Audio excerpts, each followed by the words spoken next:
3 months had passed since Jake first arrived at the academy, and he was still struggling to keep up with his alien classmates. Every day brought new challenges that seemed designed to prove that humans had no business studying advanced xenobiology. Jake spent long hours in the library trying to understand concepts that other students grasped instantly, and his grades were barely passing. Despite all his hard work, the other students had slowly warmed up to him, but Jake could tell they still saw him as a curiosity rather than a real classmate. They would ask him questions about Earth and human culture, but when it came to serious academic discussions, they usually left him out. Jake tried not to let it bother him, but some nights he lay awake in his small room wondering if he would ever truly belong here. Professor Kylneth was teaching advanced creature handling when he made the announcement that changed everything. The professor was a being that looked like a cross between an octopus and a tree, with dozens of tentacle arms that moved constantly as he spoke. His voice was deep and rumbling like distant thunder, and when he talked, the whole classroom fell silent. "Students, the time has come for your midterm practical examination," Professor Kylneth announced as his tentacles writhed with what Jake had learned was excitement. "This test will determine whether you have truly learned to handle dangerous xenobiological specimens or whether you need additional remedial training before you can continue in this program." Jake felt his stomach drop as the professor continued explaining the test.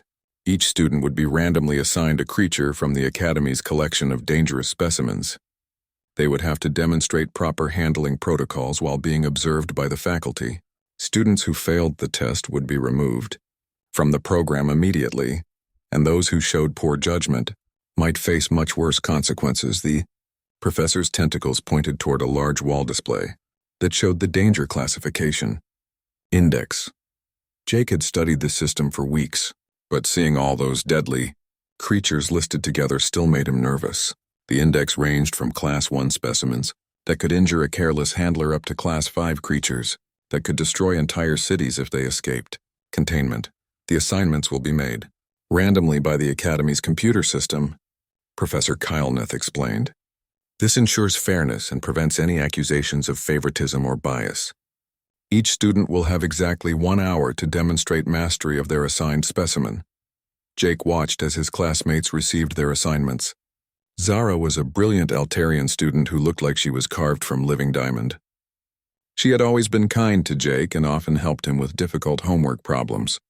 Her assignment was a phase viper from the dimensional rifts near the galactic core. The creature could slip between different dimensions and had to be handled with special containment fields that cost more than most planets' annual budgets. Crix was actually a collective mind made up of thousands of tiny insect-like beings that worked together as one student. Jake had never figured out how to talk to Crix properly since the collective spoke in rapid bursts of clicking sounds that hurt his ears. Crix received a plasma jellyfish that could generate electromagnetic pulses strong enough to disable starships. Most students were terrified of plasma jellyfish, but Crix seemed excited about the assignment. One by one, Jake's classmates received their creatures, and he could see the mixture of fear and determination on their faces. Some got assignments that matched their species' natural abilities, while others received creatures that would challenge their weaknesses. Jake tried to guess what he might get, and hoped it would be something he could handle with his limited human capabilities. When his name was finally called, Jake walked to the front of the classroom on shaking legs. Professor Kylneth's computer display flickered and showed Jake's assignment. The classroom fell completely silent as everyone read the words that appeared on the screen.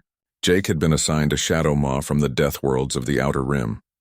Jake had read about shadow maws in his textbooks, and the descriptions had given him nightmares. They were apex predators from worlds where almost everything was trying to kill everything else. A fully grown shadow maw stood 8 feet tall and weighed nearly a ton. Their black carapace could absorb energy weapons, and their mandibles could cut through starship armor like it was paper. But the most dangerous thing about shadow maws was their empathic abilities. Shadow maws could sense fear, and they fed on it like food. The more terrified their prey became, the stronger and more aggressive the shadow maw would get. This created a feedback loop that usually ended with the prey being torn apart, while paralyzed by supernatural terror. Experienced xenobiologists had died trying to study shadow maws, and even the most advanced containment systems sometimes failed to hold them. Jake looked around the classroom and saw the expressions on his classmates' faces. Some looked shocked while others seemed almost angry that he had received such a dangerous assignment. Even Professor Kielneth's tentacles had stopped moving, which Jake had learned meant the professor was very concerned about something. Dr. Vexthera appeared in the classroom doorway, and Jake could see her forearms trembling slightly. She spoke quickly with Professor Kielneth in their own language, and Jake caught enough words to understand they were arguing about whether the assignment was appropriate. Dr. Vexthera seemed to think the computer had made a mistake, while the professor insisted that random assignments could not be changed once they were made. Perhaps we should consider reassigning the human student, Dr. Vexthera said loudly enough for everyone to hear.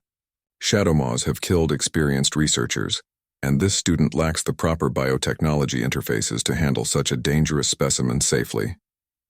Jake felt heat rise in his cheeks as all eyes turned toward him. He knew the dean was probably right, and that trying to handle a Shadowmaw with just his bare hands and basic human technology was probably suicide. But something deep inside him rebelled against the idea of being treated like a helpless child who needed special protection. "I'll do it," Jake said, and his voice sounded much braver than he felt. "I studied the protocols for handling empathic predators, and I think I can manage it." The classroom erupted in surprised chatter as students discussed what they had just heard. Some seemed impressed by Jake's courage, while others clearly thought he was insane. Dr. Vexthera's scales shifted to deep red, which Jake had learned meant she was very angry or very worried. "Very well, human student," she said finally. "But understand that if you fail this test, it may cost you more than just your place at this academy. Shadowmaws do not forgive mistakes, and the medical bay cannot fix everything." Jake nodded and tried to look confident, even though his heart was beating so fast he thought it might explode. In 3 days he would face one of the most dangerous creatures in the galaxy, with nothing but his human instincts and whatever courage he could muster. He spent the rest of the day wondering if he had just signed his own death warrant. The 3 days between the assignment announcement and the actual test passed like a blur of nervous preparation and sleepless nights. Jake spent every free moment in the academy library, reading everything he could find about Shadowmaws. The more he learned about these creatures, the more he realized how impossible his task seemed. Every research paper ended with warnings about the extreme danger these beings posed, and most studies included casualty reports of researchers who had not survived their encounters. Shadowmaws came from a cluster of worlds near the edge of the galaxy where the environment was so hostile that only the most perfectly adapted predators could survive. These worlds had no sunlight and were constantly bombarded by deadly radiation from nearby neutron stars. The creatures that evolved there had to be fast enough to catch prey that could phase through solid matter and tough enough to survive in conditions that would kill most other life forms instantly. Jake read that adult Shadowmaws had never been successfully kept in captivity for more than a few weeks. They seemed to go insane when separated from their home environment, and would either die of stress or become so violent that they had to be destroyed. The specimen he would face was apparently a younger creature that had been captured only recently and was still adjusting to captivity. On the morning of his test, Jake woke up before dawn and spent an hour trying to calm his nerves. He had barely slept and his hands were shaking as he got dressed in the simple protective gear that was standard for all practical examinations. Other students got to use advanced biotechnology suits that could protect them from almost any attack, but humans were not compatible with alien technology, so Jake had to make do with basic armor that might stop claws but would do nothing against energy attacks or psychic assault. The examination hall was larger than a football field with raised observation platforms for faculty and visiting researchers. Word had spread throughout the academy that the human student was attempting to handle a Shadowmaw, and Jake was horrified to see that dozens of beings had come to watch his test. Some were probably hoping to see him succeed, but Jake suspected most were there to witness what they expected to be a spectacular failure. Jake's classmates had already completed their examinations earlier in the week, and most had passed, although a few needed additional training before they could advance to the next level. Zara had handled her Phase Viper perfectly, and even managed to get it to perform some advanced dimensional shifts that impressed the faculty. Crix had bonded so well with the plasma jellyfish that the creature seemed almost reluctant to return to its containment unit.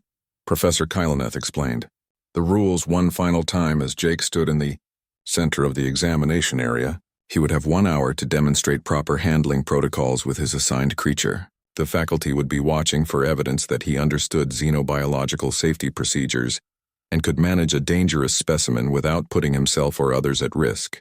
If the situation became too dangerous, the test would be stopped immediately, but that would result in an automatic failure.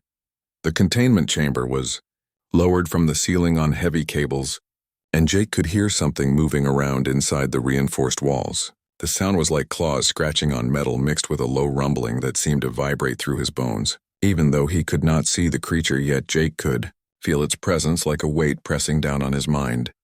When the chamber door opened, Jake got his first look at a real living shadow maw and nearly forgot how to breathe. The creature was even more terrifying in person than any of the pictures in his textbooks had suggested. It stood nearly 8 feet tall on 6 legs that ended in claws the size of kitchen knives. Its carapace was so black it seemed to absorb light from the room, and its compound eyes glowed with an inner fire that reminded Jake of dying stars. The shadow maw's head was dominated by mandibles that looked like they could cut through steel, and its whole body radiated an aura of predatory menace that made every instinct in Jake's brain scream at him to run away as fast as possible. But what struck Jake most was not the creature's obvious physical power, but the intelligence he could see in those alien eyes. This was not just a mindless monster, but a thinking being that was probably just as nervous about this encounter as he was. The shadow maw reared up on its hind legs and spread its arms wide in what Jake recognized as a threat display. Its mandibles clicked together in a rhythm that sounded almost like angry speech, and the glow from its eyes grew brighter. Jake could feel the creature's empathic abilities probing at his mind like invisible fingers searching for the fear that would make him easy prey. But something strange happened as Jake looked at the magnificent predator in front of him. Instead of the terror that everyone expected him to feel, Jake found himself thinking about his grandfather's stories of the early days on New Kansas. His grandfather had told him about facing down packs of razor wolves and standing his ground against creatures that were bigger and stronger and had every advantage except one. Humans had something that most predators did not expect, and that was the ability to see past the immediate threat to the living being. Underneath, Jake began to speak in a low, steady voice that carried clearly through the silent examination hall. He did not use the formal xenobiological terminology that his classmates had been taught, but instead talked to the shadow maw, like he might talk to a nervous horse or an injured wild animal back home on the farm. "Hey there, beautiful," Jake said softly as he took a small step forward. "I know you're scared and angry about being stuck in that box. I bet you miss your homeworld and all the wide open spaces where you could run and hunt. This place must feel like a prison to something like you."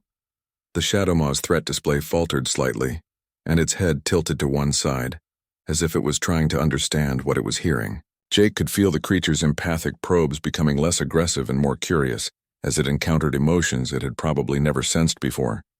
"You're probably the most perfect predator I've ever seen," Jake continued as he took another step closer. "Look at those claws and that armor. I bet nothing on your world could even scratch you. And those eyes must be able to see things that would be invisible to most creatures. Your whole body is like a work of art designed by evolution to be the ultimate hunter." Something impossible was happening in the examination hall. The shadow maw was lowering itself back down to all 6 legs, and its aggressive posturing was being replaced by what looked almost like curiosity.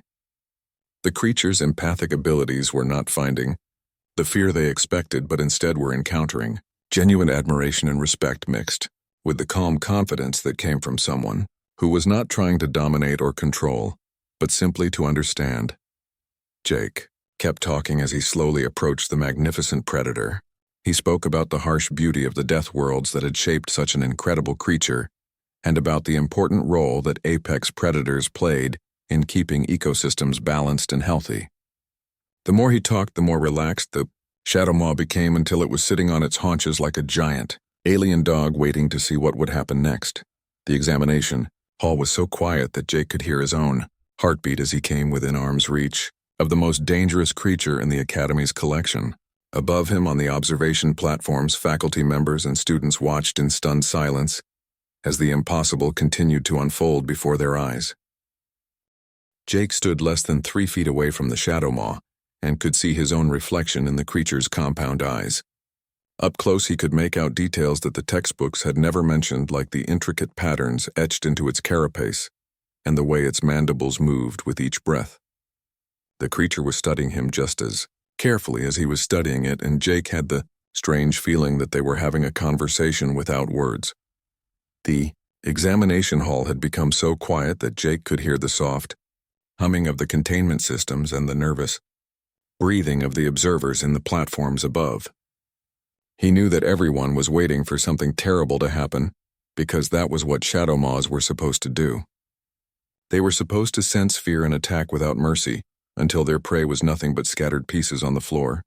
But this shadow maw was not behaving like the monster from the textbooks. Its empathic abilities had found something in Jake's mind that seemed to fascinate rather than trigger its hunting instincts. Instead of fear, the creature was sensing emotions that it had probably never encountered before in all its time on the deathworlds of the Outer Rim. Jake continued speaking in his calm, steady voice as he reached out slowly with one hand. He moved carefully and deliberately, like someone approaching a wild animal that might bolt at any sudden movement. The shadow maw watched his approach with what looked like intense curiosity, and its head moved closer as if it wanted to get a better look at this strange being that showed no fear. "I know you're probably confused about what's happening here," Jake said as his hand came within inches of the creature's head. "All your life, other creatures have been afraid of you because you're such an effective predator. But I'm not afraid because I understand that you're just doing what evolution designed you to do. You're not evil or cruel. You're just perfectly adapted for survival in one of the harshest environments in the galaxy." Jake's fingers made contact with the shadow maw's carapace, and he was surprised by how warm it felt. The surface was not smooth like he had expected, but had a texture like polished stone with tiny ridges that probably helped deflect energy weapons. The creature did not pull away from his touch, but instead moved its head slightly, to press against his hand like a cat seeking attention. The observers in the examination hall began to whisper among themselves, as they realized they were witnessing something that had never been recorded in the scientific literature. Shadow maws were supposed to be incapable of forming bonds with other species. Their empathic abilities were thought to be purely predatory tools used for hunting and nothing more. But this creature was displaying behavior that looked remarkably like affection toward the human student. Professor Kalaneth's tentacles were writhing with excitement as he recorded everything with multiple camera systems. Dr. Vexithera had moved to the edge of her observation platform, and her forearms were gripping the railing so tightly that Jake could see stress fractures forming in the metal. Other faculty members were speaking rapidly into communication, devices probably calling colleagues to witness this unprecedented event. Jake felt the shadow maw's massive head pushed gently against his chest, and he instinctively began stroking the creature's carapace. The surface was covered with scars that told the story of countless battles on its homeworld, and Jake found himself wondering what kind of creatures could have inflicted such wounds on something so perfectly armored. "You've had a hard life, haven't you, big guy?" Jake murmured as his fingers traced one particularly deep scar that ran from the creature's eye to its mandible. "I bet you've had to fight for every meal and defend your territory against things that were just as dangerous as you are. But you survived it all and became the ultimate predator. That's something to be proud of." What happened next defied every principle of xenobiology that had been established over centuries of research. The enormous shadow maw that could have torn Jake apart with one swipe of its claws began to lower itself toward the floor. Its movements were slow and deliberate, as if it was making a conscious choice about what to do next. Jake watched in amazement as the creature settled its massive bulk on the examination room floor and then carefully maneuvered its huge head until it was resting in Jake's lap. The weight was considerable, and Jake had to adjust his position to avoid being crushed, but the shadow maw seemed determined to maintain this contact with the human who had shown it something no other being ever had. The examination hall erupted in chaos as observers tried to process what they were seeing. Some were shouting in excitement, while others seemed to be arguing about whether this was really happening or if they were all experiencing some kind of shared hallucination. Recording devices were running constantly, and Jake knew that footage of this moment would be studied by xenobiologists for generations to come. Jake sat on the floor with a creature that weighed nearly a ton resting its head in his lap and felt more peaceful than he had since arriving at the academy. The shadow maw's breathing had slowed to a relaxed rhythm, and its eyes had dimmed to a soft glow that reminded Jake of fireflies on summer evenings back on Earth. One of the creature's clawed hands was resting near Jake's leg, and he could feel the controlled power in those muscles that could shred starship armor. "You're not a monster at all, are you?" Jake said softly as he continued stroking the creature's head. "You're just lonely and far from home, and nobody ever bothered to try to understand you. They just saw the claws and the teeth and assumed you were nothing but a killing machine. But I can see there's so much more to you than that." Professor Kylnath was trying to maintain some semblance of academic protocol as he shouted questions down to Jake from the observation platform. He wanted to know if Jake was experiencing any psychic influence from the creature, and whether he felt he was in any danger. Jake answered that he felt completely safe and that the Shadowmaw seemed to be as curious about him as he was about it. Dr. Vexithara was speaking rapidly with other faculty members, and Jake could tell they were discussing whether to end the examination immediately. The situation was so far outside normal parameters that nobody seemed to know what the proper procedure should be. Some wanted to separate Jake and the Shadowmaw immediately, while others argued that they were witnessing a breakthrough that could revolutionize xenobiological research. Jake ignored the chaos around him and focused on the magnificent creature that had chosen to trust him with its vulnerability. He could feel the Shadowmaw's contentment through their physical contact and realized that this might be the first time in the creature's life that it had experienced genuine acceptance from another intelligent being. Time seemed to slow down as Jake sat in the middle of the examination hall with the galaxy's most feared predator resting peacefully in his lap. He knew that this moment would change everything about how humans were viewed by the galactic community, and probably how dangerous creatures were studied and understood. But right now all that mattered was the connection he had formed with this incredible being that had been so badly misunderstood by everyone who had encountered it before. The news of what happened in the examination hall spread through the academy faster than Jake had thought possible. Within hours, representatives from research institutions across the galaxy were requesting permission to observe the human student and his remarkable bond with the Shadowmaw. Jake found himself at the center of attention in a way that made him deeply uncomfortable, but he could not deny that something important had happened during his test. Dr. Vexthera called Jake to her office the day after the examination, and her attitude toward him had changed completely.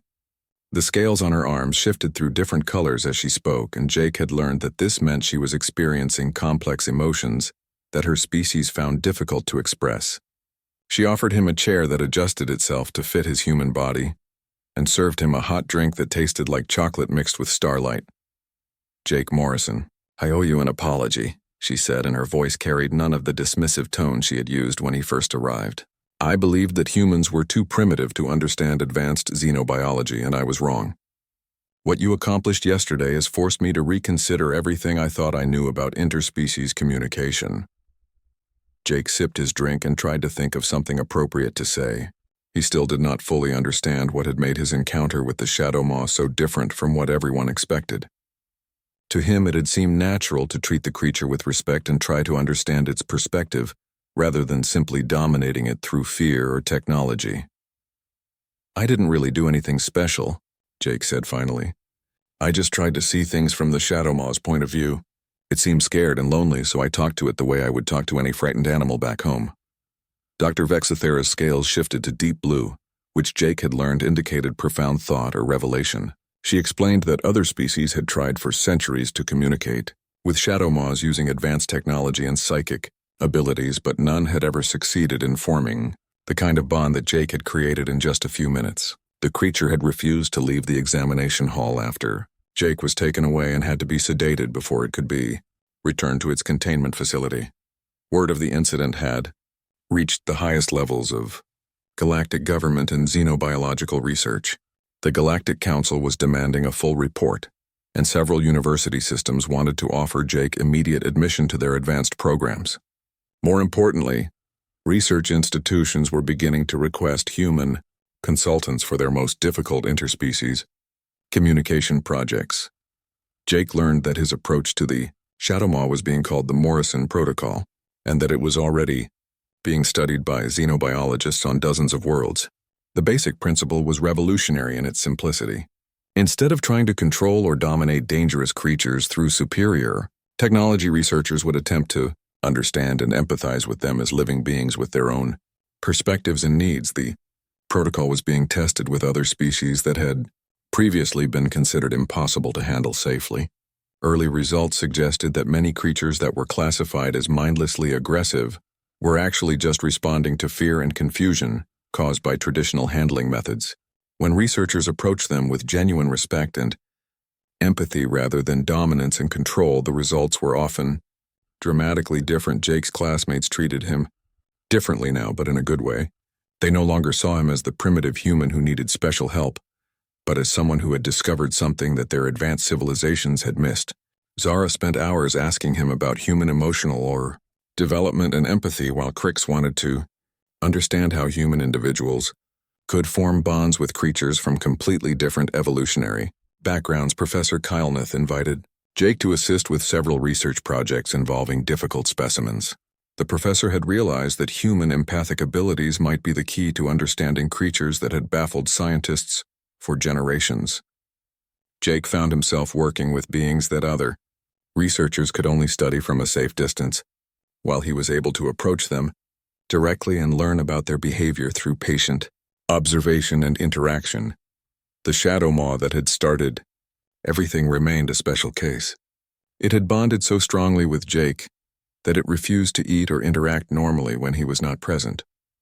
The Academy was forced to create a special research arrangement that allowed Jake to spend several hours each day with the creature while teams of scientists observed and recorded their interactions. Jake discovered that the shadow maw was far more intelligent than anyone had realized. It could understand complex concepts and even seemed to have something like a sense of humor. When Jake brought it different objects to examine, the creature would often arrange them in patterns that appeared to be decorative rather than functional. It also seemed to enjoy games and would hide objects for Jake to find or create simple puzzles for him to solve.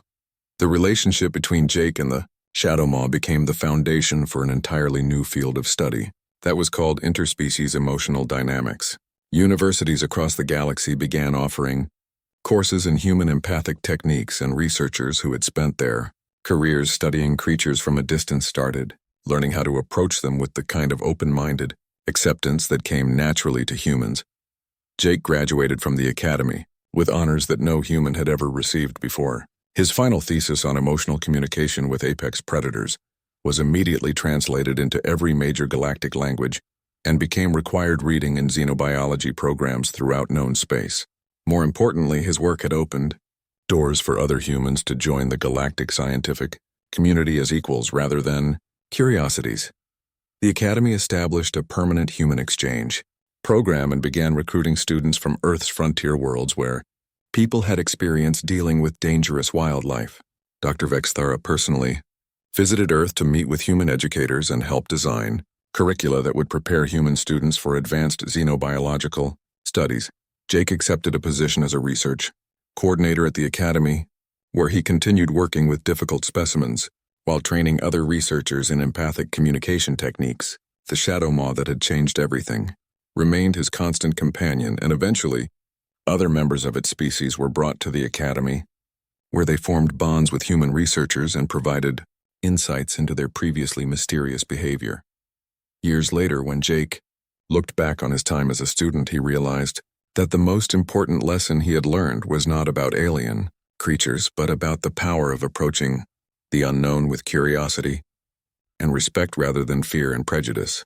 Humans had earned their place in the galactic community not through superior technology or military might, but through their unique ability to see the individual behind the monster and find common ground across the vast differences that separated species. The deadly beast that was meant to terrify students had instead taught the galaxy that sometimes the most advanced solution was also the most fundamentally human one.